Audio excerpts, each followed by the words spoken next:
Àdúrà, kìkì ògo, kìkì ọlá, kìkì agbára, kìkì ògo, kìkì ọlá, kìkì agbára.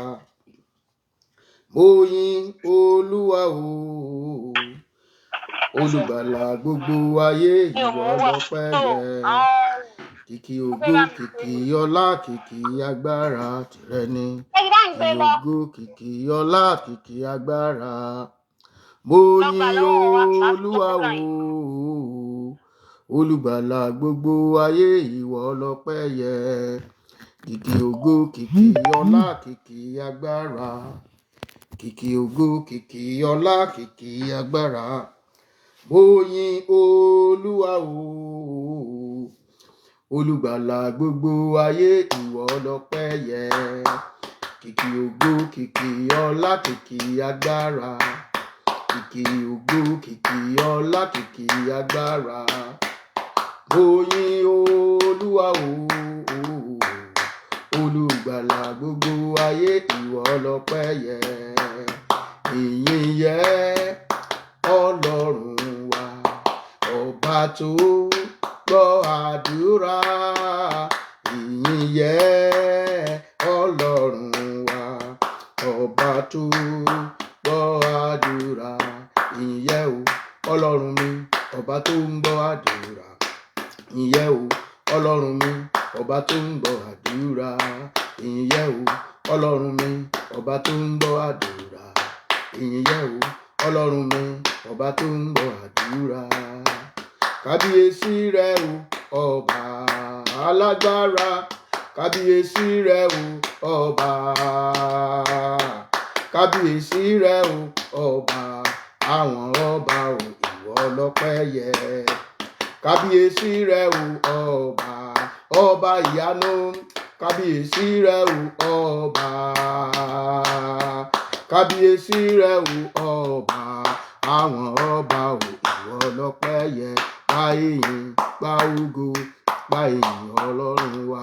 Gba ìyìn, gba ògo, gba ìyìn Ọlọ́run wa. Wá gba ìyìn, wá gba ògo, gba ìyìn Ọlọ́run wa o. Gba ìyìn, gba ògo, gba ìyìn Ọlọ́run wa. Gba ìyìn, gba ògo, gba ìyìn Ọlọ́run wa. Gba ìyìn, gba ògo, gba ìyìn Ọlọ́run wa. Ìbà rẹ Jésù o, ìbà rẹ ọmọ Ọlọ́run, ẹlẹ́rù ni ìmọ̀júbà rẹ o, mà ṣeun ṣeun. Ìbà rẹ Jésù o, ìbà rẹ ọmọ Ọlọ́run, ẹlẹ́rù ni ìmọ̀júbà rẹ, mà ṣeun ṣeun. Ìbà rẹ Jésù mi o, ìbà rẹ ọmọ Ọlọ́run, ẹlẹ́rù ni ìmọ̀júbà rẹ o, mà ṣeun ṣeun. Ìbà rẹ Jésù o, ìbà rẹ ọmọ Ọlọ́run, ẹlẹ́rù ni ìmọ̀júbà rẹ o, mà ṣeun ṣeun. Ìbà rẹ Jésù olórí ogun o, ìbà rẹ ọmọ Ọlọ́run, ẹlẹ́rù ni ìmọ̀júbà rẹ o, mà ṣeun ṣeun. Olúwa mo gbé ọ̀gá o, Ọlọ́run mo gbé ọ̀gá o. Àwọn ọ̀run bá mi yìn ọ́ o pé o ṣé. Àwọn ọ̀run bá mi yìn ọ́ o pé o ṣé. Olúwa mojúbà rẹ o, Olúwa mo gbé ọ̀gá o. Àwọn ọ̀run bá mi yìn ọ́ o pé o ṣé. Àwọn ọ̀run bá mi yìn ọ́ o pé o ṣé. Olúwa mo gbé ọ̀gá o, Olúwa mojúbà rẹ o. Àwọn ọ̀run bá mi yìn ọ́ o pé o ṣé. Àwọn ọ̀run bá mi yìn ọ́ o pé o ṣé. Ọlọ́run a gbé ọ̀gá o bàbá. Ọlọ́run o àjúbà rẹ o. Àwọn ọ̀run bá wa yìn ọ́ o pé o ṣé. Àwọn ọ̀run bá wa yìn ọ́ o pé o ṣé.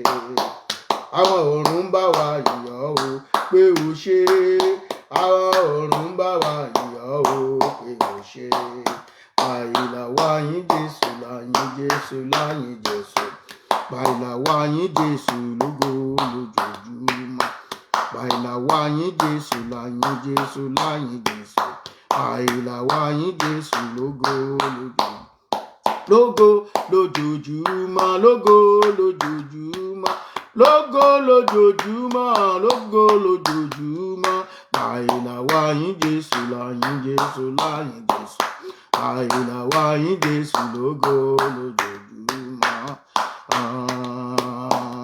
Messiah is the King of Kings. Messiah is the Lord of Lords. Messiah is the King of Kings. Messiah is the Lord of Lords. Hallelujah. Hallelujah. Hallelujah. Hallelujah. Ẹ jẹ́ ká gbóhùn ọpẹ́ wa sókè láàárọ̀ ìsí ọba àwọn ọba. Ẹ jẹ́ ká fi ògo àti ọlá fún orúkọ rẹ̀ láti January títí di òní. Òní ni Sátidé tó gbẹ̀yìn nínú oṣù kọkànlá. Ká tó tún lè ríru Saturday báyìí, ó tún di ọdún kan, ó di ọdún tó ń bọ̀ lọ́hùn. Ká tó lórí Saturday tó gbẹ̀yìn oṣù kọkànlá báyìí. Ọlọ́run tó ṣọ́ wa láti ọdún tó kọjá, a bá wọn ṣe Thanksgiving lọ́dún tó kọjá. Ọlọ́run tún kà wá yẹ láti ṣe Thanksgiving lọ́dún yìí. Kì í ṣe pé a gbọ́n, kì í ṣe pé a pé, kì í ṣe pé a mọ́ ju àwọn yòókù lọ. Àánú Ọlọ́run ló gbé èmi àti ìwọ ró. A wá gbé ohùn ọpẹ́ wa sókè lẹ́ẹ̀kan sí ọba àwọn ọba, sí Olúwa àwọn olúwa, sí ọba ayérayé, wípé o ṣé o lórí ilé mi, lórí èmi pẹ̀lú, lórí àwọn ọmọ, lórí ọkọ, lórí àdúgbò, lórí orílẹ̀-èdè tá a wà àti ibi tá a ti wá. Ẹ jẹ́ ká yin Ọlọ́run lógo. Gbógun ti le tó lágbàáyé, síbẹ̀síbẹ̀ kò jẹ́ kógun náà kó kó wa lọ. Ẹ jẹ́ ká gbé orúkọ rẹ̀ ga. Bàbá wa àti Ọlọ́run wa, jẹ́ a yìn lógo lóòrọ̀ yìí. A fògo fún orúkọ yín. A dúpẹ́ fún àánú tó pọ̀ bí yanrìn. Let's give thanks and praises to God Almighty this morning. Let's thank him for his faithfulness, for his love, for his kindness, for his protection over our life. We were alive last year. We celebrated Thanksgiving of last year. Now we are alive this year. We are able to celebrate this year too. And we are believing God by the special grace of God. If Jesus tarry, we will also celebrate the next year. Let us thank him. Let us praise him. Let us worship him. Let us give thanks and praises to God Almighty for his faithfulness, for his grace that sustains us. We know that devil hates us. Devil don't want us to be alive, but his grace sustains us. His grace upholds us. His grace speaking for us. Whenever the devil is judging us, the grace of God is delivering us. Let us give thanks to him. Let us give thanks and praises to God Almighty. Father, Lord, I thank you once again this morning. I give you thanks. I give you praise. I thank you for your faithfulness over my life, over my wife, over my children, over the church of God, over everything that you are doing in this family. Father, we appreciate you. We appreciate your love. We appreciate your faithfulness. We appreciate your goodness. Daddy, we say thank you, Lord. Thank you, thank you, thank you. Bàbá wa tí ń bẹ lọ́run a máa dúpẹ́. Ọlọ́run alààyè a máa dúpẹ́. Ọlọ́run àwọn ọmọ ogun a máa dúpẹ́. Ọba àwọn ọba máa yìn ọ́ lógo fún àyíká wa, fún àdúgbò wa, fún orílẹ̀-èdè tá a wà, fún orílẹ̀-èdè tá a ti jáde wá, fún inú tó bí wa, fún ẹbí tó bí wa, fún àwọn èèyàn wa, fún ọ̀rẹ́, fún ojúlùmọ̀ gbogbo, fún ìjọ Ọlọ́run, fún Kìrìsìtẹ́nì ní gbogbo àgbáyé. Father, we thank you. Father, we bless your name. We give you praise. We give you honor. Thank you so much, Lord. Thank you, Almighty. Ọlọ́run wa ẹ máa ṣé o. Ẹ ṣé o. Olórí ogun ọ̀run ẹ ṣé o. Awímáyẹ̀hùn ẹ ṣé o. Ọlọ́run àánú a dúpẹ́. Ògo ni fún orúkọ rẹ. Ọlọ́run tó ń ṣẹ́gun fún wa. Ogun tá a rí tẹ́ bá wa ṣẹ́. Ogun tá a mọ̀ bó ṣe ń lọ ṣùgbọ́n ẹ bá wa ṣẹ́. Bí tí wọ́n ti dá ọ̀rọ̀ wa sílẹ̀ tá ò sí níbẹ̀ tó fàánú tó fi jà fún wa. Ọlọ́run ìyanu. Ọlọ́run tó ń jagun láì ló dá ògo ni forúkọ rẹ ọlọ́run tó ń jagun láì lòdà o ògo ni forúkọ rẹ ọlọ́run tó ń jagun láì lòdà ògo ni forúkọ rẹ ọlọ́run tó ń jagun láì lòdà o ògo ni forúkọ rẹ bàbá mi tó ń jagun láì lòdà o ògo ni forúkọ rẹ ọlọ́run tó ń jagun láì lòdà ògo ni forúkọ rẹ ọlọ́run tó ń jagun láì lòdà ògo ni forúkọ rẹ ọlọ́run tó ń jagun láì lòdà ògo ni forúkọ rẹ bàbá mi tó ń jagun láì lòdà o ògo ni forúkọ rẹ ọlọ́run tó ń jagun láì lòdà ògo ni forúkọ rẹ ọlọ́run tó ń jagun láì lòdà ògo ni forúkọ rẹ ọlọ́run tó ń jagun láì lòdà o ògo ni forúkọ rẹ olúwa dúpẹ́ ọlọ́run tó ń jagun fún wa ọlọ́run tó ń ṣẹ́gun fún wa ọlọ́run tó ń dáàbò rẹ̀ bò wá olúwa tó ń pa ọkàn wa mọ́ mo wá yìn ọ́ lógo mo wá gbé ọ̀gá fún àánú rẹ tó pọ̀ bí iyanrìn fún títóbi agbára rẹ fún títóbi orúkọ rẹ fún àánú rẹ lórí mi lórí ọmọ lórí ilé lórí iṣẹ́ ìránṣẹ́ lórí ohun gbogbo tó ń ṣe ọlọ́run alágbára aṣọ tá à ń wọ̀ oúnjẹ tá à ń jẹ àánú rẹ ló pèsè ẹ̀ àlàáfíà tí a ní àánú rẹ ló pèsè ẹ̀ ògo ni fún orúkọ rẹ bàbá ẹ mà ṣeun ọmọ ẹ mà ṣeun ògo ni fún orúkọ yín jésù olúwa wa a lọ síwájú tí àánú a sọ fún ọlọ́run olúwa sọkàn mi di mímọ́ láàárọ̀ yìí jẹ́ kádùá mi ó jẹ́ ìtẹ́wọ́gbà gbogbo ohun tó ń bẹ láyé mi tó fi ní gbọ́ tèmi fi àánú mú kúrò gbogbo ohun tí ò ní jẹ́ kádùá mi ó jẹ́ ìtẹ́wọ́gbà olúwa fi ẹ̀jẹ̀ jésù parẹ́ lónìí jẹ́ kí èmi pàápàá jẹ́ ìtẹ́wọ́gbà níwájú rẹ wá ṣàánú fún mi jẹ́ kí n ṣe é rí níwájú rẹ gbogbo àwọn tí ń bẹ láyé mi tí ò ní jẹ́ ń ṣe é rí gbogbo àwọn àbàwọ́n ẹ̀ṣẹ̀ gbogbo every dirty garment in my life that will not make me presentable unto you this morning. Let the blood of Jesus remove it. Let the fire of the Holy Spirit consume it today. Sanctify me, Lord. Father, sanctify my life. Every blemish, every unfaithfulness in my life. Let the blood of Jesus wash them away. Let the blood of Jesus sanctify me. Father, I come unto you. You are the only one that can show me your mercy. Let your mercy speak for me. Let your mercy deliver me. Shall we begin to pray? Begin to talk to the Lord. Father, let your mercy speak for me today. Ṣàánú fún mi lóòrọ̀ yìí. Olúwa ṣàánú fún mi. Jẹ́ káàánú rẹ fọ̀n lórí ayé mi. Jẹ́ káàánú rẹ kó fọ̀n lórí ayé àwọn ọmọ mi. Jẹ́ kí àánú rẹ kó fọ̀n lórí ayé aya mi. Jẹ́ kí àánú rẹ kó fọ̀n lórí ìdílé mi. Jẹ́ káàánú rẹ kó fọ̀n lórí ìjọ Ọlọ́run. Jẹ́ káàánú rẹ kó fọ̀n lórí ẹnì kọ̀ọ̀kan wa. Olúwa jẹ́ káàánú rẹ fọ̀n fún mi ní àárọ̀ yìí. Ẹ̀jẹ̀ Jésù kó fọ̀n fún mi. Ẹ̀jẹ̀ Jésù kó dá mi láre. Ọlọ́run àdúrà tí mo fẹ́ gbà yìí jẹ́ kó jẹ́ ìtẹ́wọ́gbà. Jẹ́ kí n rí èsì àdúrà yìí. Olúwa dá mi lóhùn. Bàbá ṣàánú fún mi. Ọmọ ṣàánú fún mi. Má jẹ́ n gbàdúrà gbànù. Olúwa má jẹ́ n wí lásán. Olúwa gbọ́ tèmi. Ayérayé gbọ́ àdúrà mi lónìí. Jésù Olúwa wa. Amen. Lóòrọ̀ yìí a kọ́kọ́ béèrè fún agbára Ọlọ́run.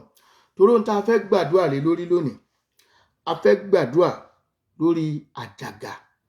K'Olúwa bọ́ àjàgà tí ó lè wà ní ọrùn ẹnì kọ̀ọ̀kan wa. We want to pray against the yoke, breaking the yoke off your neck. We want to break the yoke off your neck this morning. So we are going to pray. Father, give me the authority and power. The authority and power that will make all my prayer to receive speedy answer. Àṣẹ tí àdúrà fi gbà. Olúwa tú lé mi lórí. Agbára àti àṣẹ tí àdúrà fi gbà. Olúwa tú lé mi lórí lóòrọ̀ yìí. Ta òróró agbára lé mi lórí. Ta òróró àánú lé mi lórí. Olúwa ró mi ní agbára. Ọ̀rọ̀ ẹnu mi jẹ́ kó di àṣẹ. Ọ̀rọ̀ ẹnu mi jẹ́ kó di iná. Olúwa ró mi ní agbára. Agbára Ọlọ́run wọ inú ayé mi lọ. Tí agbára Ọlọ́run bá wà tó bá wọ inú ayé ẹ, àwọn ọfà kan mọ voluntarily jáde. Àwọn ọfà kan wọ́n mọ jáde kúrò láyé rẹ. Tí agbára Ọlọ́run bá wà nínú ayé ẹ, tí àwọn ọ̀rẹ́ kan bá wà tí wọ́n fẹ́ gbé ọ ṣubú, tí àwọn ọ̀rẹ́ kan bá wà tí wọ́n fẹ́ ṣe ọ́, wọ́n voluntarily wọ́n block ẹ̀, wọ́n voluntarily wọ́n fi ayé ẹ sílẹ̀, wọ́n voluntarily wọ́n yàgò fún ọ ní ọ̀nà. Wà ní agbára tí ó lé ogun èṣù sá, agbára má rí mi fín, agbára má bá mi jà, agbára má kọlù mí. Olúwa fi ró mi lóòrọ̀ yìí, ró mi ní agbára tí ó lé èṣù jìnnà sí mi, agbára tí ó lé ẹ̀ṣẹ̀ jìnnà sí mi, agbára tí ó dojúkọ ogun tí ń ja ayé mi, agbára tí ó sọ èmi gan di ogun fún ogun. Olúwa fi ró mi lóòrọ̀ yìí, àṣẹ iná ẹ̀mí mímọ́ wọ inú mi lọ. You are going to pray for the power of God. Father, fill me with the Holy Spirit. Empower me, Lord. The power that will destroy every satanic yoke out of my life. The power that will give me total victory over my enemy. Father, release it unto me this morning. Fill me with your Holy Spirit. The Bible says, ye shall receive power when the Holy Ghost come upon you, and you will be witness for Christ all over the world. Father, fill me with your power and anointing. Agbára tí ó jẹ́rìí orúkọ rẹ nínú ayé mi, agbára tí ó fi ògo rẹ hàn nínú ayé mi. Olúwa gbé wọ̀ mí lóòrọ̀ yìí. Ẹ jẹ́ á sọ di àdúrà. Orúkọ Jésù, orúkọ Jésù, Ọlọ́run ẹ̀mí mímọ́. Agbára tí ó fi ògo rẹ hàn nínú ayé mi, agbára tí ó fún mi ní ìṣẹ́gun, agbára tí ó ṣiṣẹ́ ìtúsílẹ̀, agbára tí ó bọ́ àjàgà tí mi ò rí tó lè wà láyé mi, tí ó bọ́ sọnù. Olúwa gbé wọ̀ mí, Olúwa gbé wọ̀ mí. Àṣẹ iná ẹ̀mí mímọ́ wọ inú mi lọ. Agbára Ọlọ́run wọ inú ayé mi lọ. Àṣẹ iná ẹ̀mí mímọ́ wọ inú mi lọ. Ẹ̀mí mímọ́ wọnú mi lọ. Mo fẹ́ rọ́wọ́ agbára rẹ̀. Díẹ̀ ọmọkùnrin ò tó o, má jẹ́ káyé òbògo mi jẹ́. Ẹ̀mí mímọ́ wọnú mi lọ. Mo fẹ́ rọ́wọ́ agbára rẹ̀. Díẹ̀ ọmọkùnrin ò tó o, má jẹ́ káyé òbògo mi jẹ́. Ẹ̀mí mímọ́ wọnú ayé mi lọ. Kí ayé má bàa bà ògo mi jẹ́, kí ògo mi kó má di ẹlẹ́yà láàrin ìgboro. Olúwa wọ inú mi, àṣẹ má wọ inú mi lọ. Gbogbo ẹ̀mí ìrẹ̀wẹ̀sì ẹ máa jáde, ẹ̀mí àìlè gbàdúrà ẹ máa jáde, ẹ̀mí àìlè ka ọ̀rọ̀ Ọlọ́run ẹ máa jáde, ẹ̀mí àìlè gbé ìgbé ayé wa ẹ máa jáde. Every spirit that is not of God in my life, Holy Ghost, flush them out. Fill me today with your power and anointing. Fill me with your anointing in the mighty name of Jesus. Olúwa ró mi ní agbára, ẹ̀mọ́ ró mi ní agbára. Orúkọ Jésù, fi àṣẹ iná ẹ̀mí mímọ́ fi ró mi. Olúwa ró mi ní agbára, ayérayé ró mi ní agbára. Ọlọ́run ẹ̀mọ́ gbé mi wọ̀, Olúwa gbé mi wọ̀, àṣẹ ọ̀run gbé mi wọ̀, ẹ̀mọ́ wọ inú mi lọ, agbára Ọlọ́run wọ inú mi lọ. Jésù Olúwa wa. As I said that this morning we want to pray against the yoke. We want to pray against the yoke, breaking the yoke off your neck, breaking the yoke off your neck.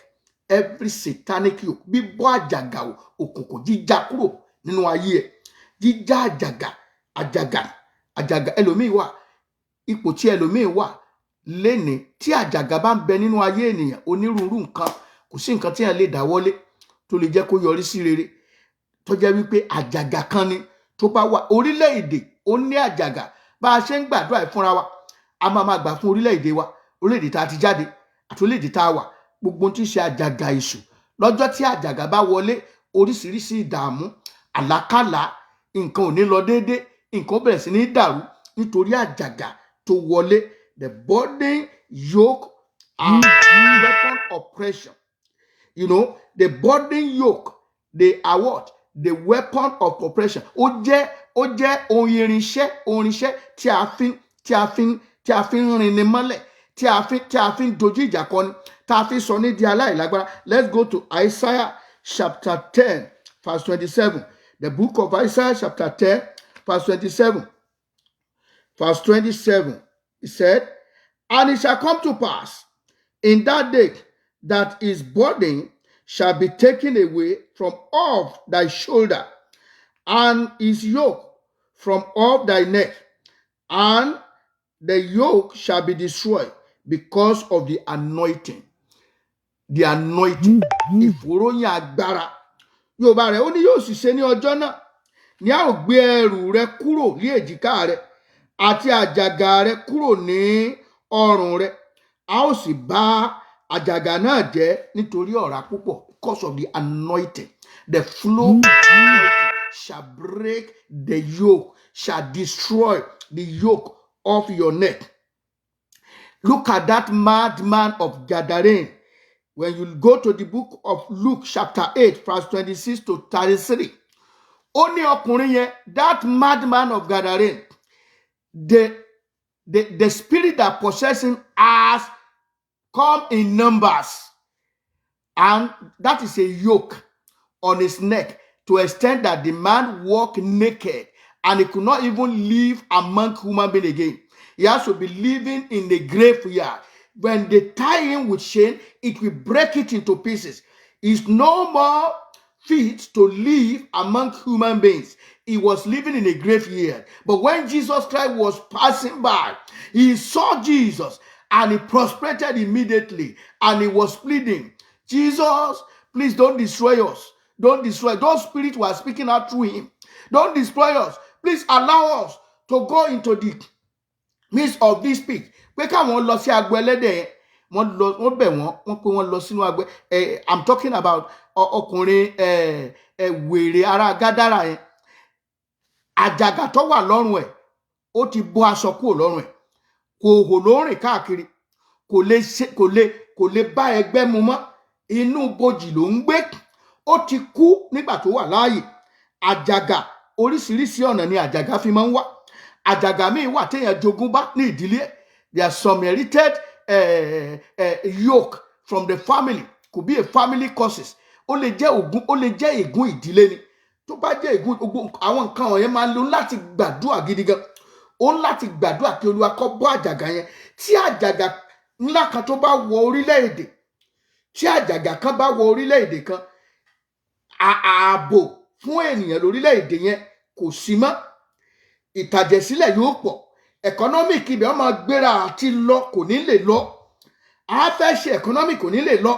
Political crisis á wà. Wàhálà wà lọ́tọ̀ á wà lósì nítorí àjàgà tó wọlé. Wàá gbàdúrà lóòrọ̀ ẹ̀. Olúwa o, gbogbo àjàgà tí ń bẹ lọ́rùn mi. Olúwa fi ọwọ́ agbára bọ́ sọnù. Àjàgà ìdílé ni o.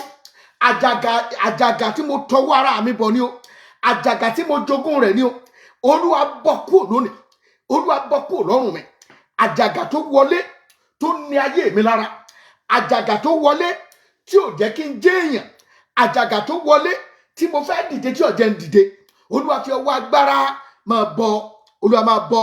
Ó gbọ́dọ̀ bọ́, kò gbọ́dọ̀ bọ́ wọ 2022. Àjàgà yẹn ò gbọ́dọ̀ bá wọ 2022. Gbogbo àwọn àjàgà wọ́n náà wò ó. Ohun tó ti ń lépa láti èsì. Òun gbìyànjú sáà ń tiraka náà ni. Ogun bákan náà ni. Ohun tí àjàgà máa ń fà sínú ayé ènìyàn nìyẹn. Àjàgà máa ń fa ogun bákan náà. The same pot just rotating on a circle. That is a yoke. That yoke must be removed. That yoke must be broken today. You are going to pray.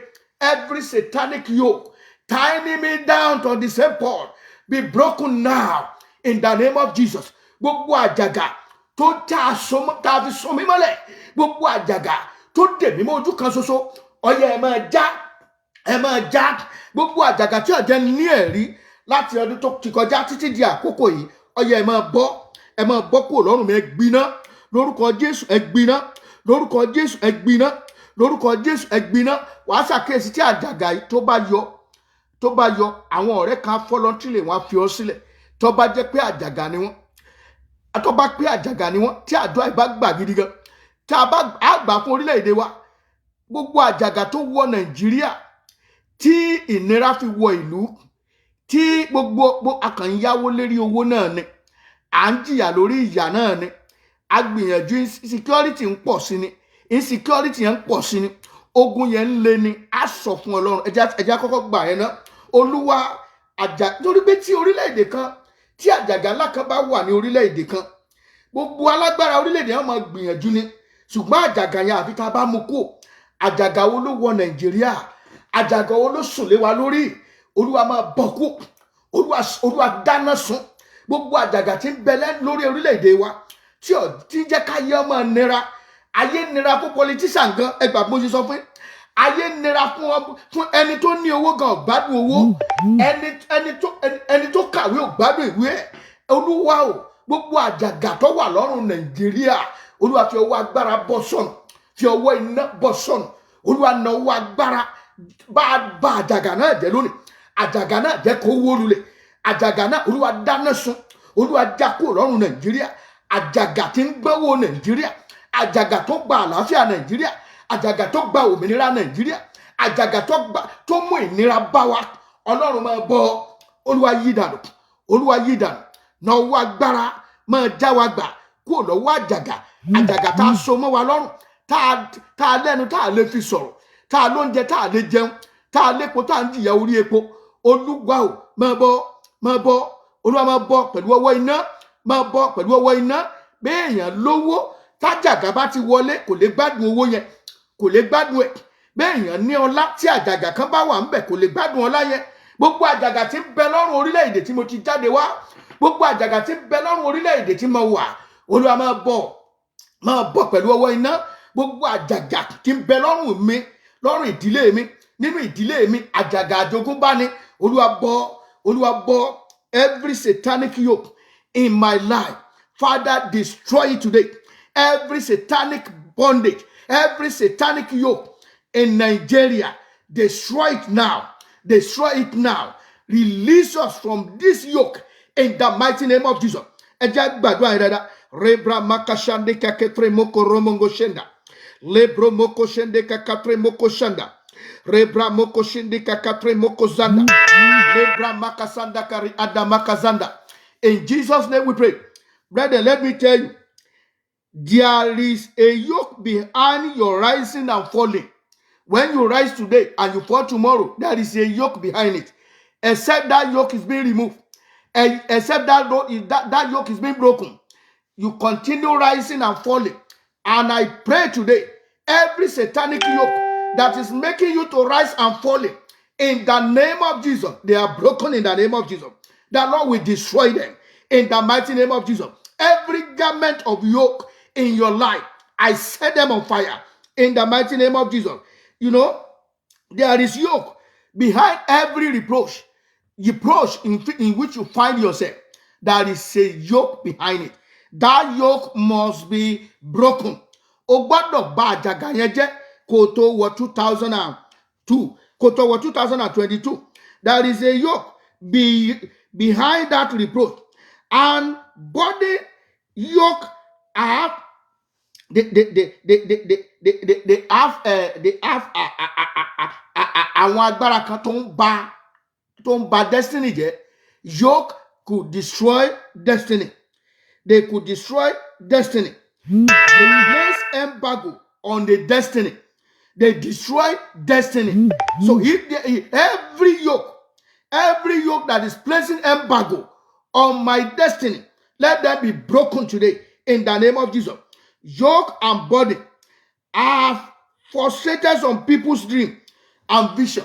Their vision have been frustrated. Their dreams have been destroyed because of what? You kò tiẹ̀ ní jí orójú ẹ̀ ni. O ti ní plan fún ọjọ́ iwájú ẹ̀. O ti ní àwọn àṣeyọrí kan tó fẹ́ ṣe, tó fẹ́ dáwọ́lé. Àwọn yoke yẹn kò ní jẹ́ kéèyàn orójú ráyè. Kò tiẹ̀ ní jẹ́ kéèyàn. But when you enter this year, you have some plan. You have some vision. You have where you want to go. You want to meet up with something. But tó bá ṣàkíyèsí, àìrójú ẹ̀, some other things were just surfacing. Àwọn nǹkan tó máa divert ẹ kúrò lórí route yẹn, taking you to a wrong route, ló máa ṣẹlẹ̀. Àwọn irinṣẹ́ tí yòókù máa ń lò, ó máa ń lo àwọn waster, àwọn tó máa ń yí nǹkan dànù, tó máa bà gbogbo nǹkan jẹ́, á destroy gbogbo plan téèyàn ti ṣe, téèyàn ti gbé kalẹ̀. Àwọn iṣẹ́ yoke yẹn nìyẹn. Let's go to the book of Nahum chapter 2 verse 2. The book of Nahum chapter 2 verse 2. Nahum chapter 2 verse 2. Only for the Lord hath turned away the excellency of Jacob as the excellency of Israel, for the emptier have emptied them out and married their vine branches. Ó nítorí Olúwa tún padà sí ọlọ́lá Jákọ́bù gẹ́gẹ́ bí ọlọ́lá Ísírẹ́lì, atúnidànù ti tú wọn dànù, wọ́n sì bà ẹ̀ka àjàrà wọn jẹ́. Àwọn atúnidànù yẹn, èṣù máa ń lò wọ́n láti bà èso àjàrà jẹ́. Àwọn waster, they waste destiny. They don't give a damn. They can waste anything. They are so wicked. They don't mind. You know, ẹ wo mátà kan tó ń lọ lórí afẹ́fẹ́ ńsìn. Nígbà téèyàn wá tó ń gbìyànjú, ó ti di financial director somewhere. Ó dẹ̀ ń gbìyànjú, ó tún ṣe master pé kí nǹkan tún lè jọra, pé kògò yẹn lè jẹ́. Ẹ wá wo waster just come suddenly. Something that does not dreams of just come. Ó bà plan ìdílé yẹn jẹ́. Ó bà ògo ìdílé yẹn jẹ́. Gbogbo plan òkùnkùn nìyẹn. Àwọn tá à ń pè ní yoke nìyẹn. When things have been okay with you, when they say let us pray, please don't ignore it. When things have been so rosy, don't say when they say let us pray about it, say, well, do I need to pray? Ogun tí èṣù fi ń jà àwọn ènìyàn nìyẹn. Comfort. When you are comfort, you know, the way I was taught in the book of in the school of disciples is that the devil always attack immediately after a victory. When you just have a success, when you just have a breakthrough, the devil know that you'll be so comfortable. It is that time you're supposed to start fasting. It is that time that you're supposed to start another prayer revival in your home. It is that time when they invite you to come to say, Pastor, I need to rest. Please ẹ gbàdúrà fún wa. Olúwa ràn yín lọ́wọ́. Hey. God will show you mercy. Brethren, we want to start praying now. We are going to pray. Yoke of waster and emptier in my family, break in the name of Jesus. Ẹ̀mí báwo ló lò fún mi? Atúnidànù. Ẹ̀mí atúnidànù. Ẹ wo bó ṣe tú ẹni yẹn dànù. It's very sad story. Very sad story. Olúwa, ẹ̀mí atúnidànù nínú ìran mi, nínú ìdílé mi. Olúwa, bẹ̀rẹ̀ sí ní bàjẹ́ lónìí. Gbogbo àjàgà atúnidànù. Tẹ́ ẹ pé nígbà tí èèyàn dé ìkóríta ìṣelógo rẹ̀ tó fẹ́ yí ògo yẹn dànù. Olúwa lónìí, ẹ̀mí yẹn bá mi fi ṣòfò, bá mi fi jóná. Ègún yẹn bá mi mú kúrò nínú ìdílé wa. Orúkọ Jésù bá mi mú kúrò. Shall we begin to pray? The yoke of waster and emptier in my family, break in the name of Jesus. Break in the name of Jesus. Gbogbo ẹ̀mí atúnidànù. Ẹ̀mí tí máa já ọmọ ológo tílẹ̀ ní ìkóríta ìṣelógo. Olúwa nínú ìdílé mi, jẹ́ kó wọnú ìdí lọ. Ẹ̀mí náà mo fi gégùn lórí ọmọ mi, má jẹ́ ó ní ipa. Lórí aya mi, má jẹ́ ó ní ipa. Lórí ọkọ mi, má jẹ́ ó ní ipa. Nínú ìdílé mi, má jẹ́ ó ní ipa. Lórí èmi gan, má jẹ́ ó ní ipa. Gbogbo ẹ̀mí atúnidànù. Gbogbo ẹ̀mí tí ń kógun òjijì jáni. That is a kind of yoke. The yoke in the family. The yoke in the nation. The yoke, a personal yoke that you don't even know. Every invisible yoke waging war against me, militating against me. Holy Ghost fire. Destroy them by fire today.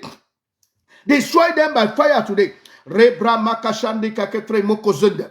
Lebro moko shende kakatre moko sanda. Gbogbo ẹ̀mí atúnidànù nínú ìrìn àjò mi. Olúwa bá wí. Olúwa jọ̀ọ́ wọnú ìdè lọ. Olúwa jọ̀ọ́ wọnú ìdè lọ. Olúwa jọ̀ọ́ wọnú ìdè lọ. Ọ̀pọ̀ ènìyàn ló ti ní nǹkan tó ń lépa báyìí. Nǹkan yẹn sì ti fẹ́, ó lè jẹ́ pé gẹ́rẹ́ tí nǹkan yẹn yọrí báyìí. Tó yọrí báyìí, ẹ̀mí atúnidànù adé. Lórúkọ Jésù, gbogbo ẹ̀mí atúnidànù nínú ìrìn àjò mi. Olúwa bá wí lónìí. Olúwa bá wí lónìí. Olúwa fi ṣòfò dànù. Má jẹ́ ó ní ipa lórí ayé mi. Má jẹ́ ó ní ipa lórí ọmọ mi. Olúwa gbọ́. Ẹ̀mọ́ dáhùn. Olúwa dáhùn. Rebra moko shende kakatre moko shanda. Lebro moko shende kakatre moko shanda. Rebra moko shanda. Rebra moko shanda. In Jesus' name we pray. Many progress have been pegged or dangerously restricted for a while. There's always bar on level of productivities, achievement. One put ban on this. They can't grow. Why this thing is be like this? We get everything, we have everything, but why the success not follow? Why things is happening like this? There is a waster. there is a spirit of waster behind society, which is a yoke. We are going to pray by the blood of Jesus. Every limitation affecting my lifting, scatter in the name of Jesus. Gbogbo ẹ̀mí òdiwọ̀n tó ń dojú kọ ìgbéga mi lórúkọ Jésù, ó yá ẹ máa ṣòfò dànù. Gbogbo ẹ̀mí tó ń gbọ́wọ́ lé ìgbéga mi, tó ń gbọ́wọ́ lé ìgbédìde mi lórúkọ Jésù, ẹ máa ṣòfò dànù. Ọwọ́kọ́wọ́ tó lòun ò ní jẹ́ kí n dé ibi ìgbéga mi, ọwọ́ náà kó gbẹ dànù lórúkọ Jésù, kó gbẹ dànù. Ẹja gbàdúrà ìdada. Rebra moko shende kakatre moko zanda. By the blood of Jesus, every limitation affecting my lifting, scatter in the name of Jesus. Scatter in the mighty name of Jesus. In Jesus' name we pray. You see, many people have been mandated to labor for nothing. They are laboring for nothing. Work. You go to school, go to university, do ACCA, do this, do that, do many things. And yet, what did you gain at the long? We've heard about lawyer that have been qualified lawyer and just run mad. Just run mad. We have heard a lot of people, even some people after they have died, what they have been laboring for in their life come. And they were no more to enjoy it. They were not there. Let's go to the book of Isaiah and see something there. Isaiah 65.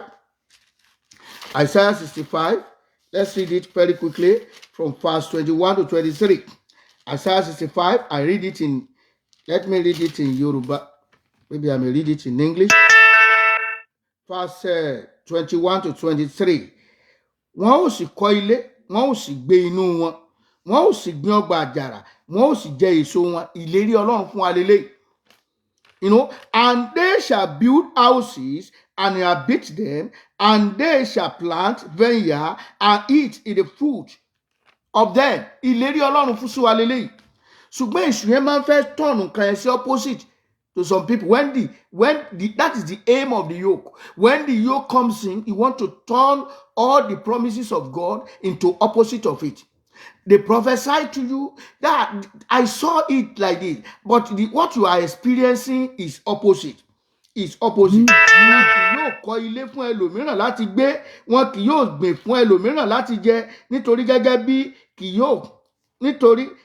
bí ọjọ́ igi ni ọjọ́ àwọn ènìyàn mi rí, àwọn àyànfẹ́ mi yóò sì jìfà iṣẹ́ ọwọ́ wọn. Ìlérí Ọlọ́run fún eléyìí pé wàá jìfà. Àwọn ìlérí tó máa claim nìyẹn. Ọ̀rọ̀ Ọlọ́run tó máa claim nìyẹn. Wọn kì yóò ṣiṣẹ́ lásán, wọn kì yóò bímọ fún wàhálà, nítorí àwọn ni irú alábùkún Olúwa àti irú ọmọ wọn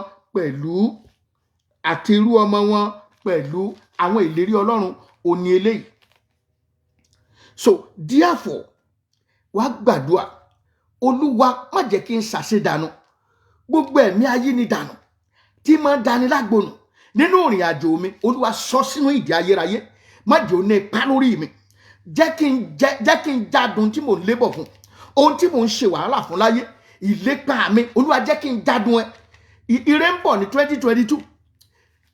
Ire ń bọ̀, ṣùgbọ́n bí a ṣe ń pariwo lé náà tó, tí a tún ní dá, tí ó bá wà àbí ayé ni dànù, kò ní jẹ́ kẹ́lòmí ò dúró jẹ. Gbogbo èrò ayé ni dànù nínú ìrìn àjò mi. Olúwa bá wí.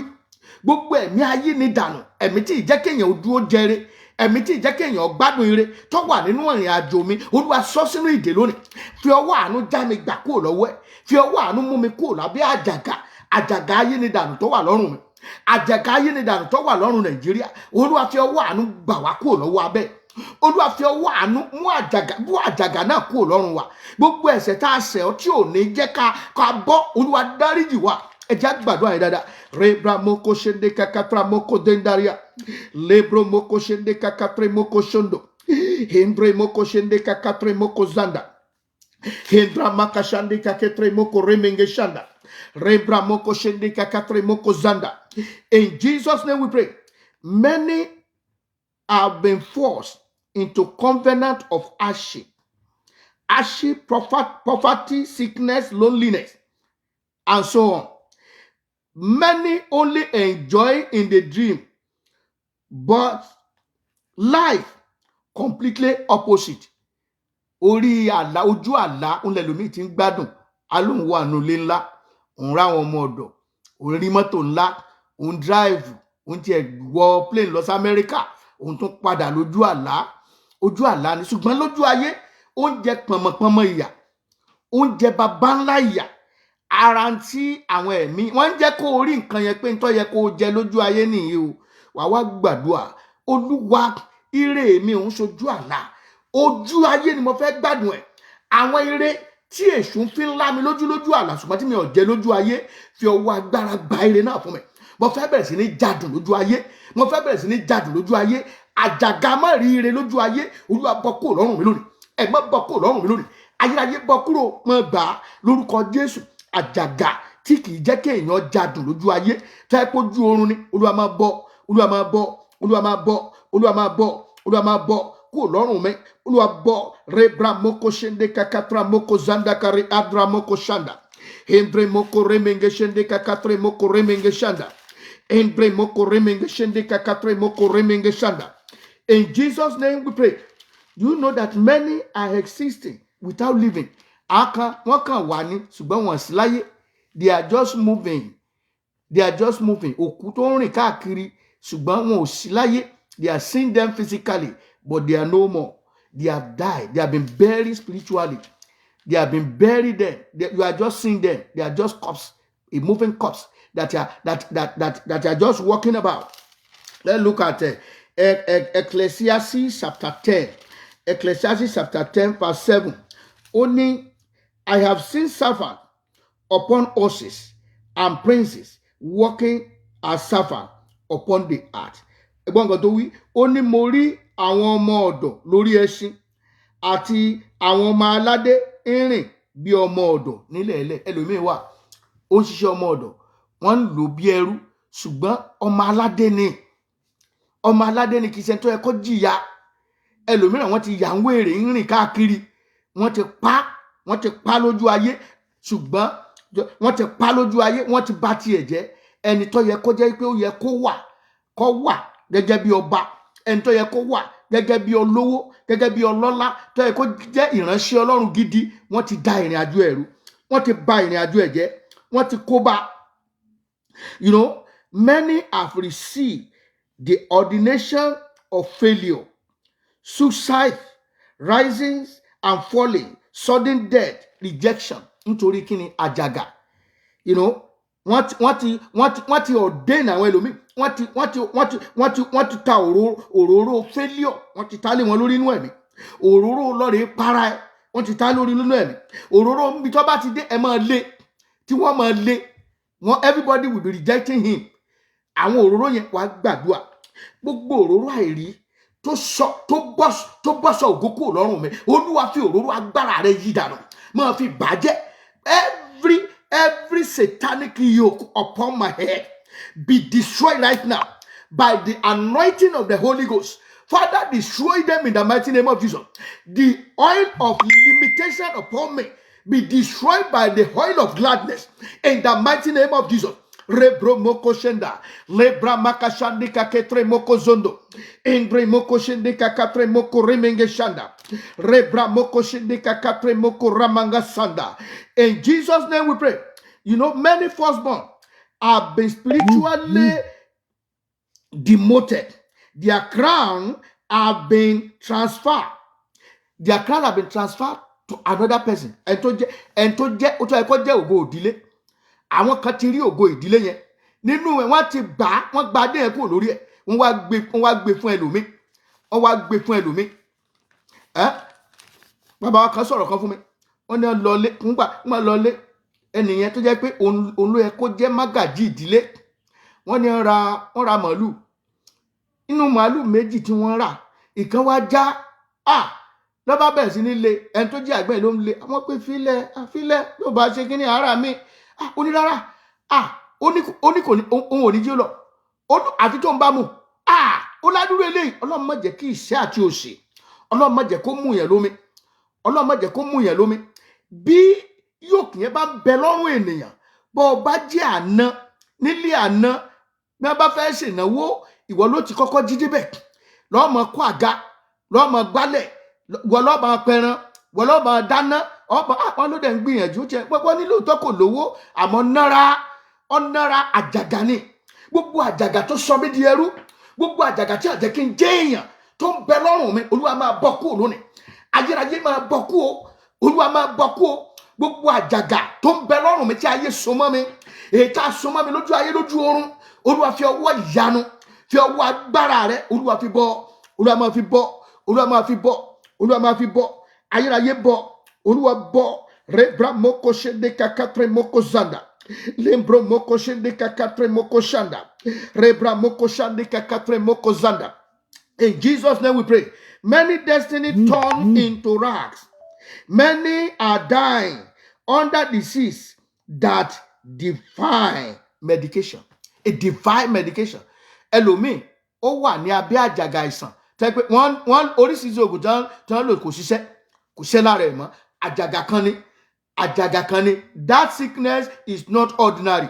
Wá gbàdúrà àjàgà tí ń bẹ láyé mi ọfà tí ń bẹ nínú ara mi tí ò jẹ́ kí nǹkan jẹ́ fún mi bó yẹ kó jẹ́ olúwa bú àjàgà yìí kúrò àjàgà kìsà ẹlòmíì it has put rag only many destiny turn into rag tó sọ destiny mi di alákìsà olúwa bọ́ kúrò lónìí ẹ má bọ́ kúrò àjàgà yìí bọ́ kúrò lọ́rùn mi ayérayé bọ́ kúrò lédi ìdásítàrí àbà jésù olúwa tó bá gbàdúrà yìí dáadáa àwọn kan voluntarily wọ́n fi ayé ẹ sílẹ̀ àgàgà tó bá jẹ́ wípé àwọn ará bí tọ́jà alákìsà ni wọ́n àwọn ará bí tọ́jà alákìsà ni wọ́n tí wọ́n jẹ́ ọ̀rẹ́ ṣùgbọ́n tó ọmọ àjọ tẹ́ ti rìn kò dáa fún ọ látijọ́ tẹ́ ti jọ ń rìn tẹ́ ti jọ ń gbé papọ̀ ayé ń bàjẹ́ sí ni nígbà tó bá gbàdúrà yìí olúwa gbogbo àwọn àjàgà tó ń ba destiny mi jẹ́ tó ń sọ destiny mi di alákìsà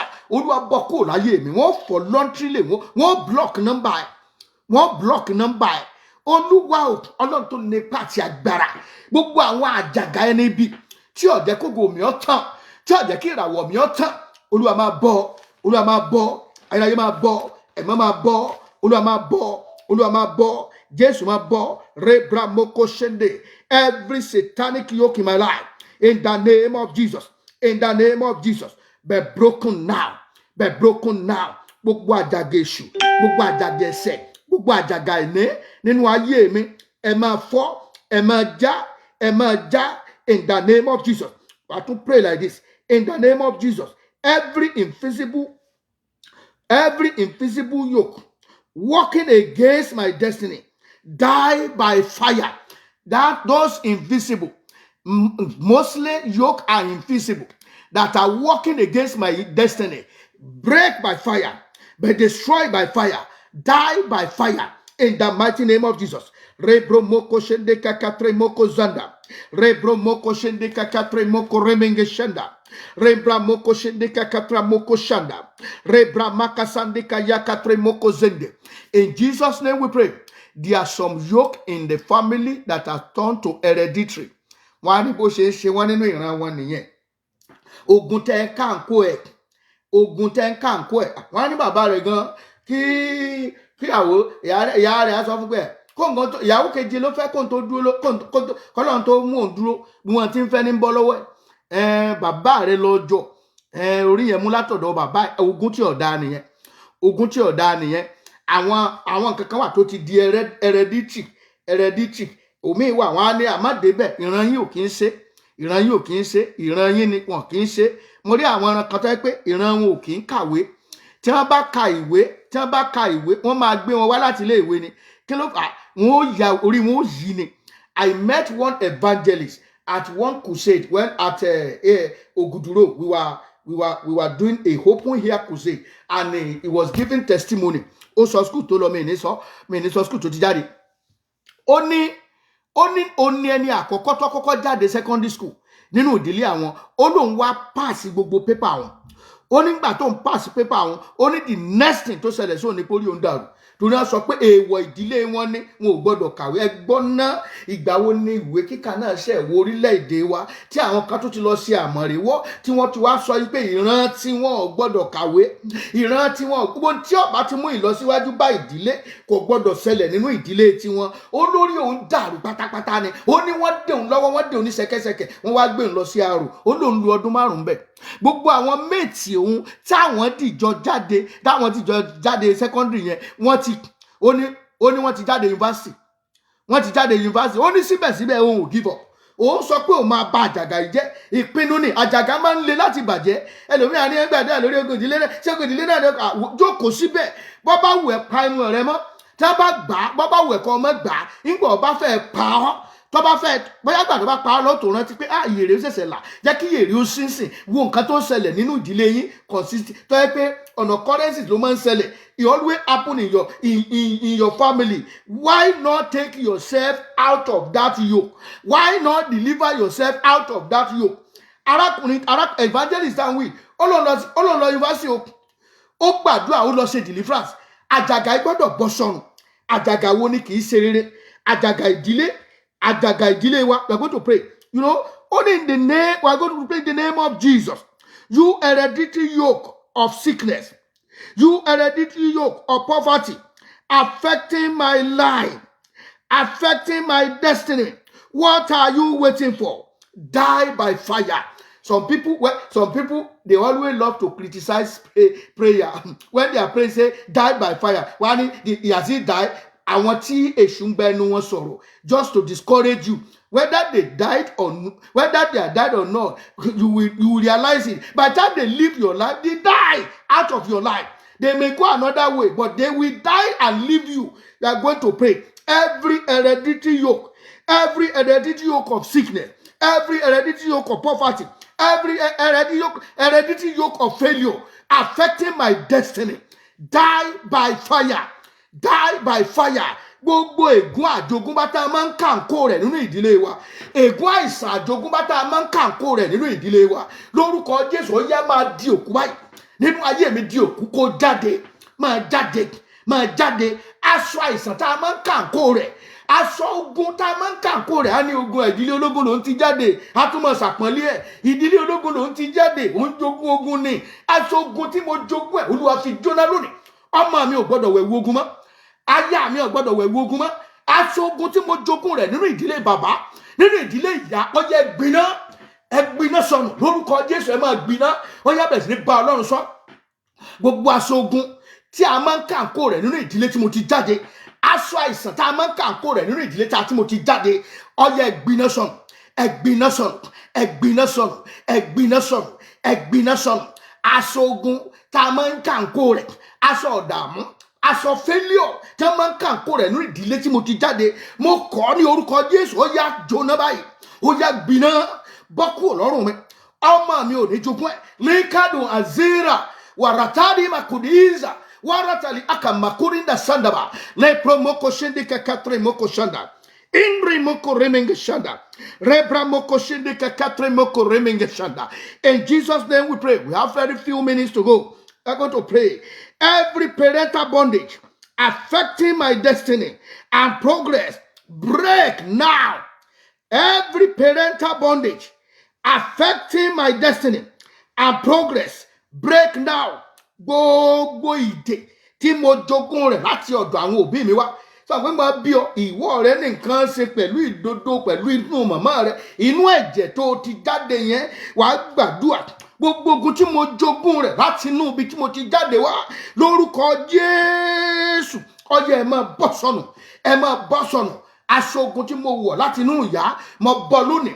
Iná jó dànù. Lidadu azini kayaka ruata, waratali amakuzindi kayaka kuria, waratali abamakasanda. Indre moko remenge shanda, lepro moko sondo kori ata makazanda. In the mighty name of Jesus, rebra moko shendika katre moko shanda, rebra moko shendika katre moko danda. In Jesus' name we pray. You are going to pray. Every satanic burden placed upon me, roll away and be consumed by the fire of the Holy Ghost. every satan ẹrù wíwo ti sátánì ètò àdìmí lémi lórí ọyá máa yí dànù orúkọ Jésù ó yá máa gbiná gbogbo ẹrù wíwo tá a dì lémi lórí láti ìdílé ìyá ni láti ìdílé bàbá ni láti ibi iṣẹ́ ni mo rìnà pàdé ẹ̀ ni ọyá ẹ máa yí dànù lórúkọ Jésù ẹ̀lànà kẹfọ́dà sí wẹ́wẹ́ lẹ́gẹ̀ẹ́sì káyàkáríàbò kádà yekoro sotoria bababa rebra makashande kakatre moko senda lebro moko shende kakatre moko remenge shanda entre moko remenge shende kakatre moko remenge shanda entre moko shende kakatre moko remenge shanda. In Jesus' name we pray. Finally, Job chapter 20 verse 15. Job chapter 20 verse 15. I read, only he hath swallowed down riches and shall vomit them up again. God shall cast them out of his belly. Yorùbá rẹ̀ ní, ó ní ó ti gbé ọ̀rọ̀ mì, yóò sì tún bì í jáde. Ọlọ́run yóò pọ̀ jáde kúrò láti inú rẹ̀. Ẹlòmíì wà, ògo rẹ̀ nínú snake kan lọ, nínú agbádá òkùnkùn kan ni wọ́n fi sí àti kó bì síta. Ní newspaper gbé ọ̀rọ̀ kan some years back wọ́n ní ejò kan kọjá ní èrìà Ẹgbẹ́dá yẹn wọ́n wá pa ejò ńlá yẹn. Ǹjẹ́ ò surprise àwọn èèyàn wípé wọ́n la inú ejò yẹn wọ́n bá passport Nigeria passport wọ́n bá nínú ẹ̀ tó ti gbé mi ògo èèyàn kan ló gbé mi ẹni yóò máa pààrọ̀ embassy bí òyìnbó gan fúnra rẹ̀ tẹ́ pé láti bí ni wọ́n ti fún ni kán bá dé wọ́n á ní ọ̀tọ̀ lẹ́nu tó wọ́n á ní kó padà wọ́n á ní gbà wọlé nítorí pé kinní yẹn ń bẹ nínú ẹ̀ wá gbàdúrà. All my glory, all my virtue, all my virtues in the evil stomach be vomited out. My glory that have been stored into evil stomach be vomited out. Ògo mi tá a gbé mi tí ń bẹ nínú ikùn ọ̀tá lórúkọ Jésù ẹ máa pọ̀ jáde. Ògo ẹlòmíì nǹkan ńlá kàkà náà ni kò síṣẹ́ tí ò lè ṣe ọpọlọ wà fún ẹlòmíì wà ibi iṣẹ́ tó wà gan òní brain behind that work but promotion rẹ̀ wọ́n fún òun ló mọ gbogbo ẹ̀ ọmọ everything tó dẹ̀ mọ́ sí ibi iṣẹ́ yẹn ṣùgbọ́n kò dá ìrísẹ́ ń bò mí ó kàn jìyà àwọn tí wọ́n ti dé lẹ́yìn wọ́n ti gba promotion ṣùgbọ́n wọ́n gba promotion kí ló dé torí pé àjàgà yẹn rì mọ́lẹ̀. Olúwa pè mí jáde nínú ibi tá a gbé mi pamọ́ sí níbi tá a gbé ògo mi pamọ́ sí. Olúwa fi ọwọ́ agbára pè mí jáde. Olúwa na ọwọ́ agbára bọ́ àjàgà kúrò lọ́rùn mi. Àjàgà tí ọ̀jẹ̀ ń dìde Olúwa bọ́ kúrò lọ́rùn mi lónìí. Olúwa bọ́ kúrò lọ́rùn mi lónìí. Ayérayé máa bọ́ ẹ̀mọ́ máa bọ́ orúkọ Jésù máa bọ́ gbọ́ Ọlọ́run àánú Jésù. Olúwa wa gbàdúrà fún orílẹ̀-èdè wa lẹ́ẹ̀kan sí. Àjàgà tí ń bẹ lọ́rùn Nàìjíríà tí ọ̀jẹ̀ kálàáfíà wà Nàìjíríà Olúwa fi ọwọ́ agbára bọ́ fi ọwọ́ iná bọ́. Wọ́n máa ń pa òwe kan ní ilẹ̀ Yorùbá wọ́n láti tòjébo lóòsà lọ́wọ́ wípé kẹ́ntì ọ̀bọ ẹni bọ́ ọmọ aráyé ọ̀bá bọ́ ọba wọ Ọlọ́run á gé ọwọ́ náà kúrò. Àjàgà tá a gbé wọ̀ wá tí ọ̀jẹ̀ kálàáfíà ó jọba ní east ní north ní west ní south ní gúúsù ní àríwá ní orílẹ̀-èdè wa tí ọ̀jẹ̀ tí ń jẹ́ kára ó ní tọmọdé tómidán. Olúwa fi ọwọ́ agbára bọ́ àjàgà náà kúrò. Olúwa fi ọwọ́ ìyanu bọ́ àjàgà náà kúrò. Jẹ́ kí àánú wa kó ṣe ọ́. Jẹ́ kí àánú ọmọdé orílẹ̀-èdè Nàìjíríà kó ṣe ọ́. Jẹ́ kí àánú ọkùnrin kó ṣe ọ́. Jẹ́ kí àánú obìnrin kó ṣe ọ́. Gbogbo àjàgà wíwo tí ń bẹ lọ́rùn Nàìjíríà Olúwa yí dànù. Olúwa yí dànù. Àjàgà gbèsè, àjàgà apànìyàn, àjàgà fipámúni, àjàgà oppression Olúwa máa yí dànù. Olúwa máa yí dànù. Olúwa máa yí dànù. Gbogbo àwọn àjàgà ibi gbogbo orísun àjàgà yìí lọ síbẹ̀ jẹ́ kó gbẹ. Orísun àjàgà yìí jẹ́ kó gbẹ. Agbára tí wọ́n ń lò láti máa fi dààmú wa láti máa fi ní wa lára Olúwa gbà á. Olúwa gbà á. Agbára tó mú kí àjàgà kó jọba lórí ayé wa tó mú kí ara kó ní wa Olúwa bọ́ agbára náà kúrò. Bọ́ agbára náà kúrò. Bọ́ agbára náà kúrò. Bọ́ agbára náà kúrò. Olúwa dìde fàánú já wa gbà fàánú já orílẹ̀-èdè wa gbà kúrò lọ́wọ́ ọ̀tá kúrò lọ́wọ́ ìnira kúrò lọ́wọ́ aninilára. Olúwa o dìde àkókò ti tó ìtàjẹ̀sílẹ̀ ti tó ìnira ti tó ìnira ti pọ̀ wọ́n tún ti ń pèsè ìnira ọdún tó ń bọ̀. Àwa ò fẹ́ ìnira. Àwa ò fẹ́ ìdààmú gbogbo ìdààmú àjẹ́ndà ìdààmú agenda yòókù yìí ètí àti pèsè pèrè olúwa fàáyà ẹ̀mí mọ́ fàáyà olúwa fàáyà olúwa dìde jẹ́ kí ìrànwọ́ kó dìde níbi tá a fọkàn sí jẹ́ kí ìrànwọ́ kó dìde jẹ́ kí olùgbàlà kó dìde níbi tá a fọkàn sí jẹ́ kí ìrànwọ́ kó dìde jẹ́ kí ìtúsílẹ̀ kó dìde níbi tá a lérò olúwa dá wa lóhùn jésù olúwa wa ẹ jẹ́ á bẹ̀rẹ̀ sí ní dúpẹ́. Let's begin to thank the Lord. Father, we thank you. Father, we bless you for your faithfulness. Thank you, Lord. Thank you, Lord. Thank you, Lord. Thank you, Almighty. In Jesus' name we pray. Ẹ jẹ́ á gbé ọwọ́ ọ̀tún lé orí. Lady Dadua Sataria. Moratalia Gadundasika. Waratalia Batitaria Zakaba. Metundali Aza. Yurati Akura, Limbrinda Tundari Azana, Waratali Agama Kusindika Yakaru Aza, Waratali Agama Kuri Idisha Itamuku da Ada, Ọlọ́run tó nípa àti agbára gbogbo àjàgà ní ọrùn ẹnì kọ̀ọ̀kan wa, gbogbo àjàgà àìfojúrí ètò dá wa dúró sójú kan ṣoṣo lónìí mo pa á láṣẹ kó máa fọ́ dànù. Every satanic yoke, every satanic body upon our neck, upon our life, what are you waiting for? Be broken now. Die by fire. Lady da suntalia daria, waratali agamu kutadia, watindalia muka, wayataru azza, waratali abba, mika tindalu azini akaurwa, yeke tendira zani makatunda ni azama. Gbogbo àjàgà ìsàn ní ayé rẹ mo fi gégùn lónìí kó fi ayé rẹ sílẹ̀.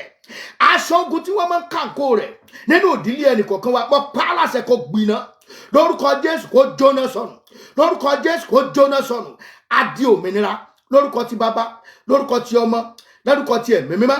Aṣọ ìnira tó bo orílẹ̀-èdè Nàìjíríà olúwa fi jóná lónìí olúwa fàyà lónìí olúwa fàyà lónìí.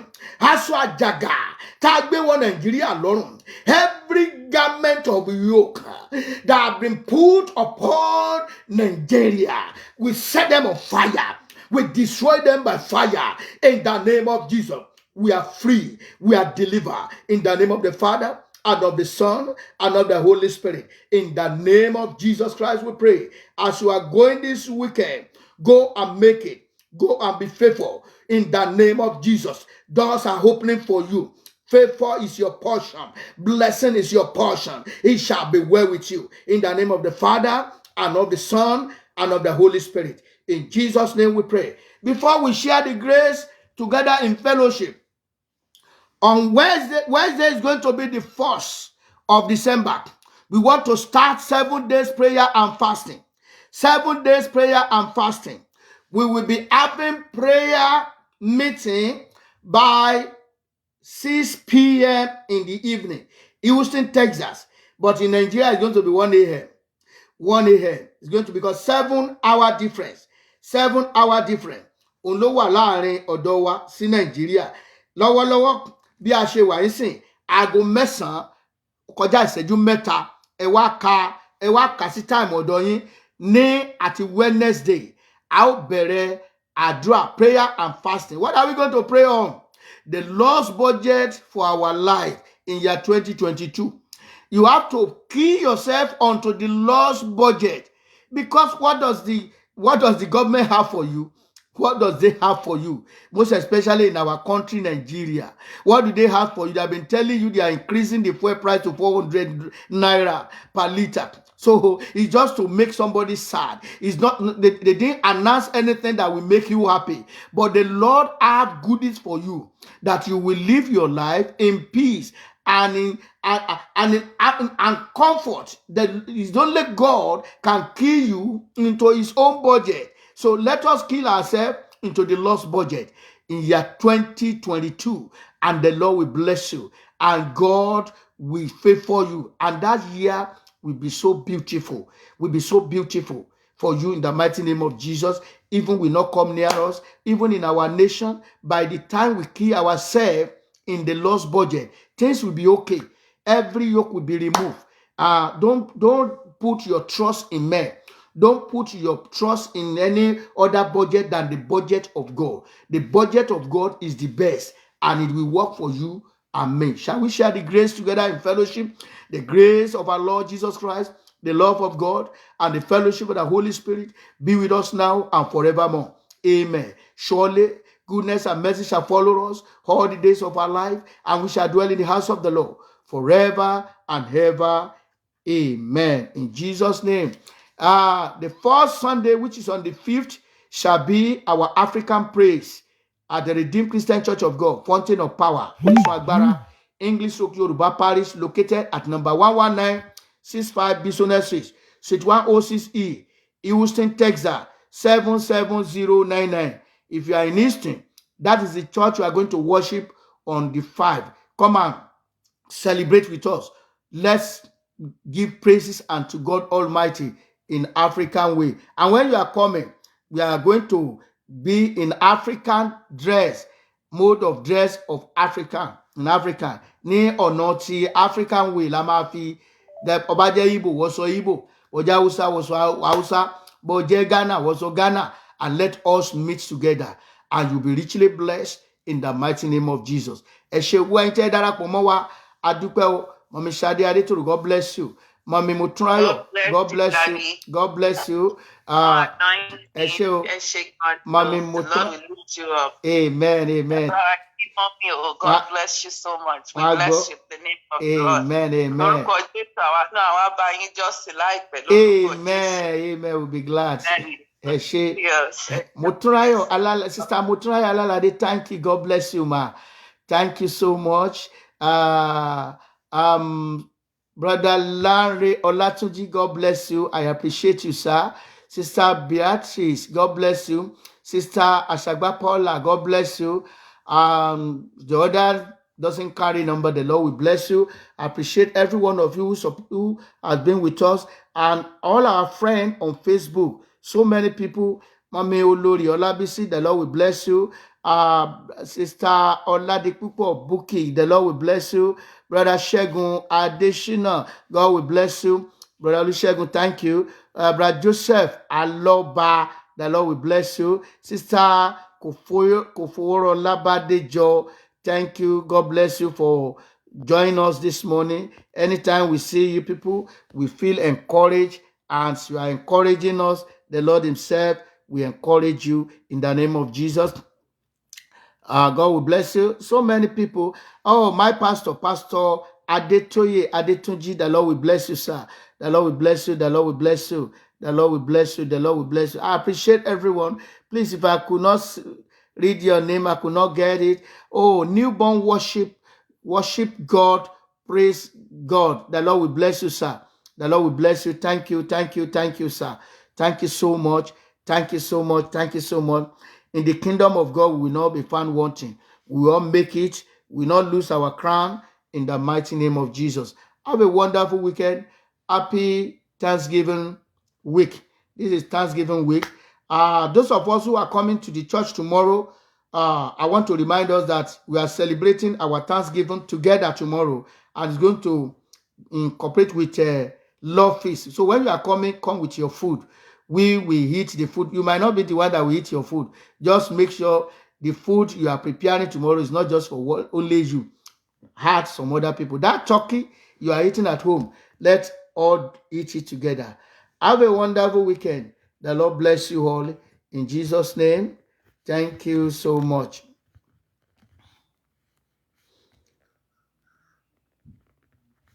I will praise you.